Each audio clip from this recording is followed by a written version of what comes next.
नमस्कार दोस्तों। मैं अंबरीश श्रीवास्तव पेश करता हूं आपके लिए एक कहानी, मेरी जुबानी।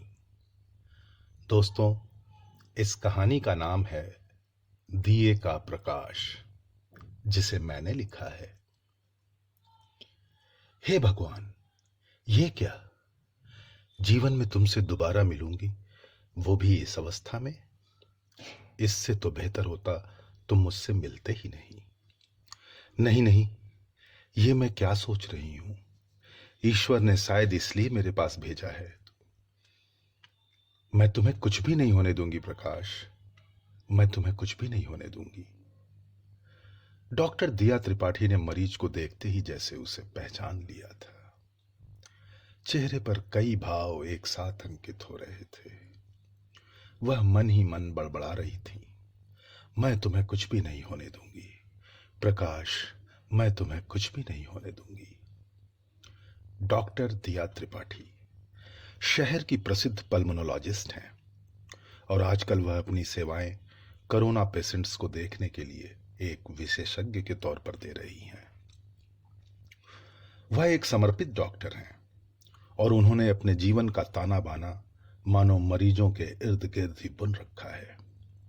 और यह सिर्फ कोरोना महामारी की स्थिति में ही नहीं, इससे पहले भी सिविल हॉस्पिटल में उनकी दिनचर्या मरीजों से शुरू होती है और मरीजों से ही खत्म हो भी क्यों नहीं। 34-35 वर्ष की अवस्था में सामान्य सी दिखने वाली डॉक्टर अब तक अविवाहित जो हैं, यही हॉस्टल में रहती हैं। माँ बाप रहे नहीं, एक छोटी बहन है जो खुद भी डॉक्टर है और आजकल अमेरिका में है। आखिर ये प्रकाश कौन है? 12वीं पास करने के बाद दिया और प्रकाश की मुलाकात एक कोचिंग के रिसेप्शन हॉल में हुई थी, जहां दोनों एग्जीक्यूटिव से मिलने के लिए अपनी बारी का इंतजार कर रहे थे। प्रकाश ने दिया से यूं ही पूछ लिया, इंजीनियरिंग के लिए आई हो? दिया ने नहीं में सर हिलाया और बोली, मेडिकल। मेडिकल? प्रकाश ने अजीब सा मुंह बनाया और लगभग घूरते हुए बोला, भाई बहुत टफ टारगेट है तुम्हारा, मुझ में इतना पेशेंस नहीं है। Anyway, all the best. समय बीतता गया। कोचिंग में फिजिक्स और केमिस्ट्री, जो दोनों के कॉमन सब्जेक्ट थे, उन्हें मिलने का बराबर अवसर देते रहे। जान पहचान दोस्ती में, और दोस्ती कब घनिष्ठता में तब्दील हो गई पता ही नहीं चला। इधर कोचिंग खत्म हो चुका था, दोनों एंट्रेंस एग्जाम में बैठ चुके थे और अपने अपने रिजल्ट का इंतजार कर रहे थे। देखते देखते बरसात ने भी समय से पहले दस्तक दे दिया था। आज दिया का जन्मदिन है। घर पर तैयारी जोरों से चल रही थी, कुछ इसलिए भी कि घर वाले ये मान चुके थे कि शायद अगले वर्ष दिया किसी मेडिकल कॉलेज में होगी, तो ग्रैंड फंक्शन इस बार ही हो जाए। दिया के पेरेंट्स भी आज की पार्टी पर काफी खर्च कर रहे थे, और क्यों नहीं, दोनों सरकारी अधिकारी जो ठहरे। बस इसी बात का डर था कि कहीं बरसात बर्थडे पार्टी का मजा किरकिरा ना कर दे। दिया ने अपने बहुत ही खास दोस्तों को बुलाया था। हां, प्रकाश का नाम भी शामिल था। प्रकाश एक मध्यम वर्गीय परिवार से ताल्लुक रखता था, जहां बचपन से उसे यह सिखाया गया था कि संसार में सिर्फ दो ही चीजें हैं जिसे कमाना पड़ता है, इज्जत और दौलत। इसलिए वह जल्द से जल्द मैकेनिकल इंजीनियरिंग करके खुद अपनी फैक्ट्री लगाना चाहता था। सपने देखता था कि उसने कई लोगों को एम्प्लॉयमेंट दे रखा है। हमेशा बड़े सपने देखता था वो। इन सपनों में और भी कई रंग शामिल थे, लेकिन वो साफ नहीं दिखते थे, हमेशा कुछ धुंधले धुंधले से।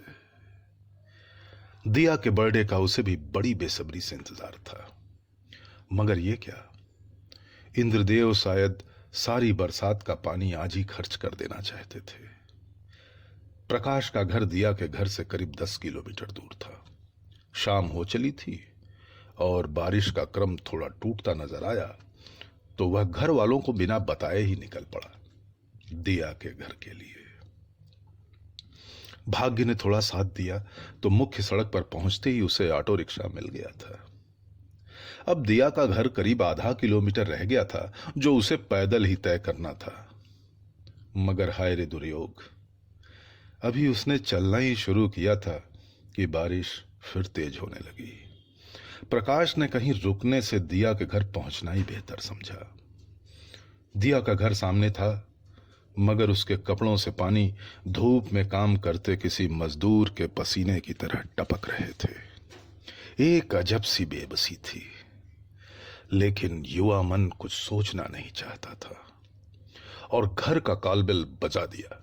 दिया सामने खड़ी थी और उसे बड़ी अचरज भरी निगाहों से देखती रही। ये क्या, इतना भीगते हुए आने की क्या जरूरत थी? तबीयत खराब हो गई तो? प्रकाश एक क्षण ठिठक कर बोल पड़ा, डॉक्टर के पास आना था ना, इसलिए डर नहीं लगा। अरे बाबा, डॉक्टर बनना है, अभी हूं नहीं, दिया ने हंसते हुए कहा और अंदर ले जाकर सबसे पहले टॉवेल देते हुए बोली, अपने सर को कम से कम अच्छी तरह सुखा लो।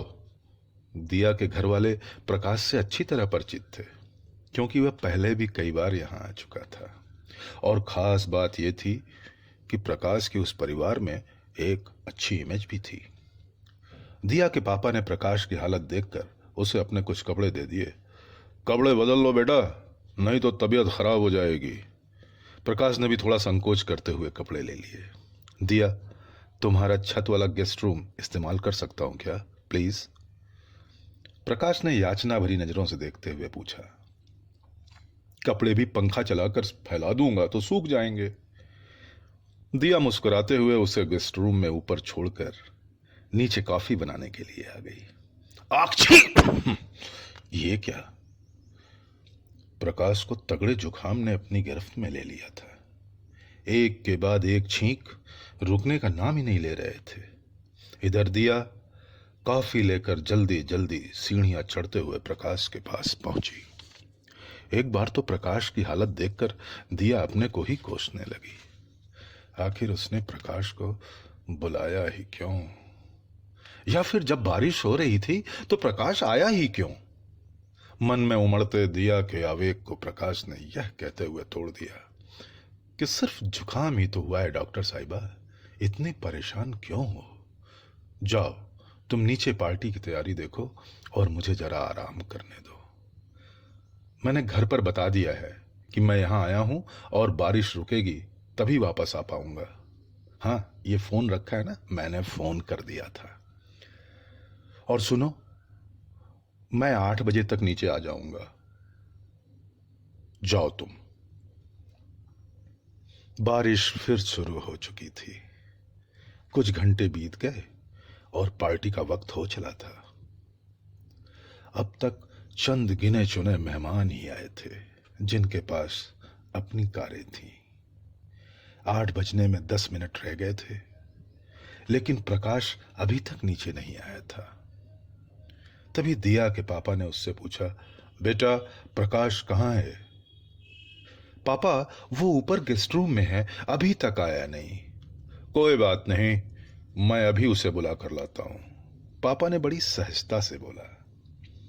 दिया के पापा सीढ़ियां चढ़ते ऊपर गेस्ट रूम में दाखिल हुए तो उनके चेहरे पर मुस्कान सी तैर गई। जनाब यहां बर्थडे पार्टी में आए हैं और घोड़े बेचकर सो रहे हैं।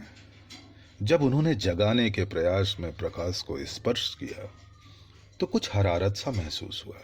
ओह, लगता है फ्लू का असर है, रहने दो, इसे सोने ही दो। नीचे आकर दिया से सारी बात बताई और कहा, बेटा उसे सोने दो, कल सुबह अपने घर चला जाएगा तो बेहतर होगा, अभी बारिश भी तेज हो रही है। तुम मुझे उसके घर का नंबर दो, मैं उसके पिता से बात कर लेता हूं।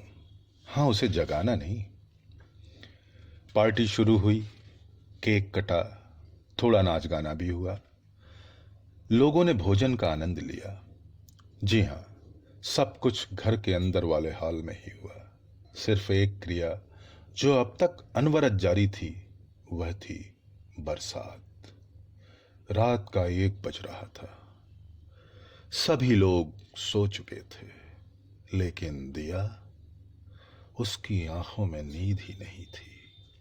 कभी इस करवट, कभी उस करवट। एक अपराध बोध उसे खाए जा रहा था।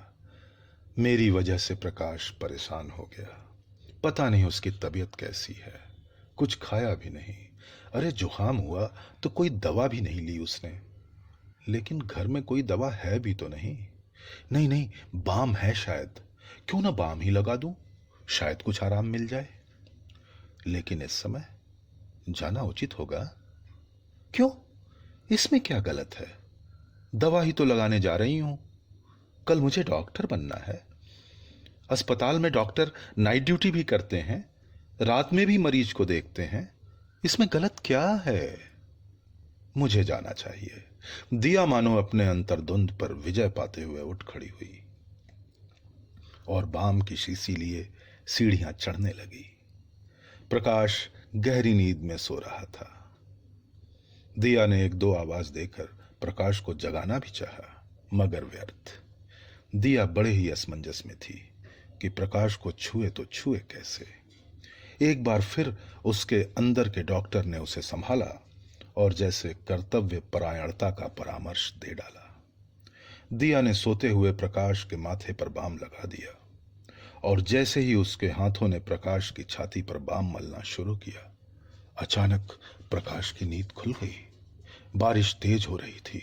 प्रकाश एकदम उछलकर बेड से दूर खड़ा हो गया और दिया को हतप्रभ सा देखने लगा। तुम यहां इस वक्त क्यों? प्रकाश, मैं तुम्हें बाम लगा रही थी। दिया ने धीमी आवाज में सही बड़ी दृढ़ता और आत्मविश्वास से जवाब दिया। बेवकूफ हो क्या? चली जाओ यहां से इसी वक्त।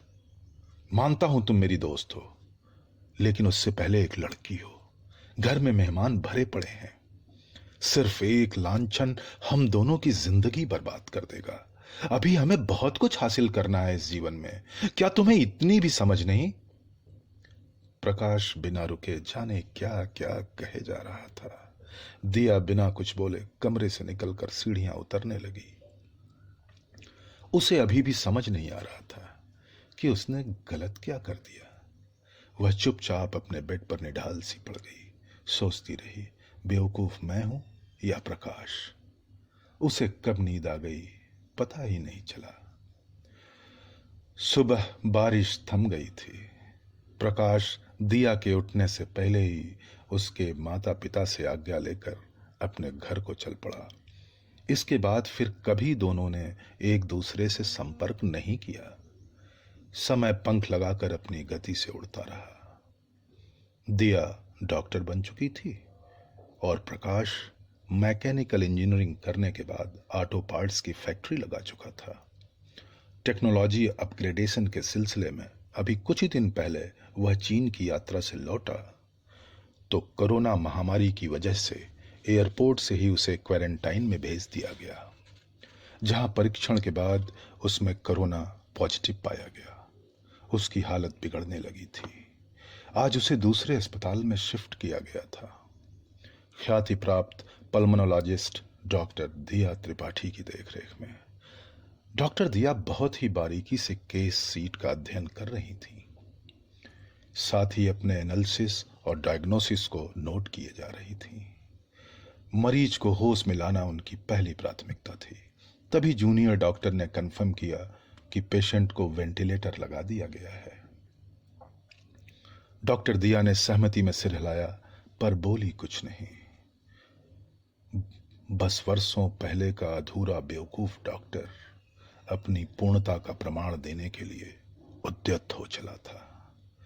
3 दिनों के सघन चिकित्सा के बाद आज प्रकाश में रिकवरी के लक्षण दिखाई देने लगे थे। 3 दिनों से डॉक्टर दिया ने विश्राम भी नहीं किया था। वह अपने केबिन में ही बैठी थी। तभी उनके साथी डॉक्टर ने आकर उनको बधाई दी। Diya ma'am, your patient is in sense now. He is out of danger and you may go for a check. Doctor Diya ने इस पर कोई रिएक्शन न देते हुए सिर्फ मुस्कुराकर उसे जाने का इशारा भर कर दिया। भला ऐसे मैं तुम्हें कैसे कुछ होने देती प्रकाश। मैं जानती हूं ना, जब तक दिया है प्रकाश तो होगा ही। आखिर दिया और प्रकाश एक दूसरे के पूरक जो ठहरे। डॉक्टर दिया अपने केबिन से निकलकर प्रकाश के वार्ड की ओर चल पड़ी थी, एक उम्मीद के साथ। बस यही थी कहानी दोस्तों। कैसी लगी? अपनी प्रतिक्रिया जरूर दीजिएगा और हाँ, अपना ख्याल बहुत रखिएगा।